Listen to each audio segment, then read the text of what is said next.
Hi guys, welcome back to my channel again. So spondylolisthesis की series को continue करते हुए today we will be discussing what is the classification used for spondylolisthesis. So let's get started. So first classification is Mills classification.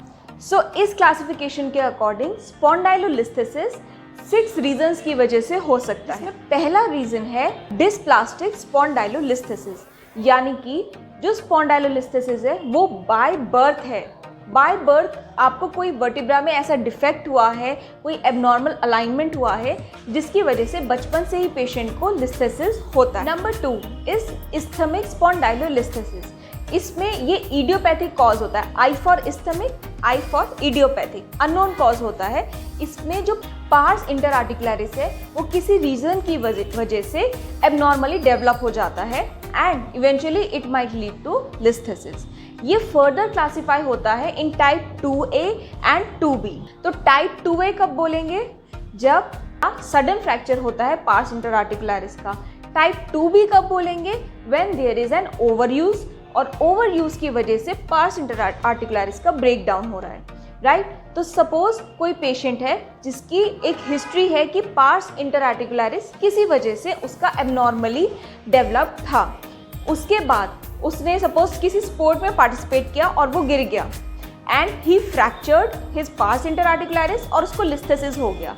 तो ऐसे patient को हम बोलेंगे it's a type 2A spondylolisthesis. Number 3 is degenerative spondylolisthesis. ये usually age related होता है, specially कौन से? जो सिडेंट्री पॉपुलेशन होते हैं, since they are not active, तो eventually there is bone loss, osteophyte formation, तो उनकी वजह से स्पॉन्डाइलोलिस्थेसिस कैन अकर, क्योंकि बोन और डिस्क आपकी दोनों ही डीजेनरेट हो रही है and there is a high risk of developing a spondylolisthesis. Number 4 is obviously traumatic. अगर किसी ट्रॉमा की वजह से लिस्थेसिस हो रहा है तो उसको हम ट्रॉमेटिक लिस्थेसिस बोलते हैं। The next one is pathological spondylolisthesis, यानी कि किसी इन्फेक्शन, कैंसर या ऐसी किसी वजह से जो स्पाइन में हुआ है उसकी वजह से अगर आपको लिस्थेसिस डेवलप हुआ है, that is called as pathological spondylolisthesis. And last but not the least is iatrogenic spondylolisthesis, यानी कि किसी सर्जरी के बाद, स्पेशली कौन सी? जो लेमिनेक्टमी होती है जिसमें लेमाइना का हम रिमूवल करते हैं, उसके बाद अगर लिस्थेसिस हो रहा है, that is called as iatrogenic spondylolisthesis. The next classification is Meyerding's classification. इसमें टोटल 5 क्लासिफिकेशंस होते हैं या 5 सब कैटेगरीज होती हैं। दिस डिपेंड्स ऑन कितना % स्लिप हुआ है आपका वर्टिब्रा ओवर दी जो लोअर या कॉर्डल वर्टिब्रा है उसके ऊपर। तो 5 को हम 5 क्वार्टर्स में डिवाइड कर देते हैं। कैसे?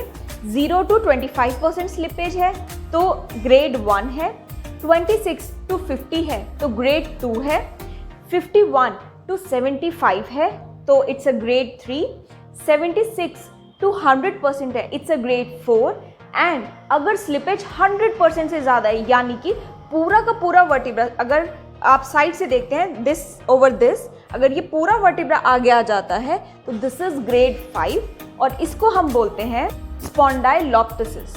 तो यानी कि पूरा डिटैचमेंट हो जाता है of the adjacent vertebra. So guys, that was it for today's video. I hope you found this video helpful and until then keep exercising and stay fit.